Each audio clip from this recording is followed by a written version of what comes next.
Prime minister کا کیا response تھا جب آپ نے ان کو یہ تجویز دی تو انہوں نے کیا کہا؟ میں نے کہا اس کو نہیں دے سکتے. انہوں نے کہا جی پریزنٹیشن آپ نے بہت اچھی کی ہے, میں اپنے منسٹر کے ساتھ مشورہ کر کے آپ کو جواب دوں گا. اب یہاں جو صورتحال ہے وہ یہ ہے کہ 17% سیلز ٹیکس انہوں نے لگایا. اب 17% سیلز ٹیکس فرام 0 to 17, ایک تو لوکل مارکیٹ اس کو اٹھا نہیں سکی, ساتھ ہی ساتھ یہ صرف 17% نہیں ہے, جو ان رجسٹرڈ ہے اس کے اوپر 3% وہ ہے. پھر آپ نے 20% اور کاسٹ بڑھ گئی ہے. وہ کس مد میں پڑی؟ 31% آپ نے گیس کی پرائزز بڑھا دی.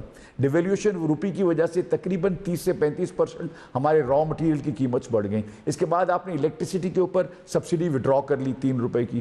پھر اس کی جب آپ نے 1125 یعنی زیرو ریٹنگ کو واپس کیا تو جو نارمل رجیم میں جب ہم آئے تو الیکٹریسٹی کے بل کے اوپر 5% اور لگ گئے. تو ان تمام کو جب ہم پلس کرتے ہیں تو 20% وہ فرق آتا ہے اور 20% یہ جو ٹیکس بڑھا ہے وہ آتا ہے. یعنی ایک سیکٹر کے اوپر ایک وقت میں ایک ہی تاریخ کو کیا آپ 40% دام کا اضافہ کر سکتے ہیں. اس کی وجہ سے وہ جو ٹریڈرز جو ہے نا وہ باہر آ گئے ہیں اور وہ یہ کہتے ہیں کہ ہم کوئی بھی کسی صورت میں ہم یہ کام نہیں کریں گے. میں نے آج بھی وزیر اعظم سے یہ کہا کہ دیکھیں میں اپنی فیکٹری کے بارے میں تو حتمی طور پر کہہ سکتا ہوں, آن اوتھ کہہ سکتا ہوں کہ پہلی تاریخ سے لے کر آج تک لوکل مارکیٹ سے مجھے 1 گز کا بھی آرڈر نہیں ملا, اس لیے کہ وہ اس دام کو ایکسیپٹ کرنے کے لیے تیار نہیں ہے. دوسرا مسئلہ جو ان کا ہے وہ آئی ڈی کارڈ کا ہے کہ وہ کہتے ہیں کہ جی شناختی کارڈ جو جس کو آپ ڈیلیور کرتے ہیں اس سے آپ شناختی کارڈ لیں اور وہ ہمیں فرنش کریں. وہ شناختی کارڈ دینے کو تیار نہیں ہے. ان کی اپنی وجوہات ہے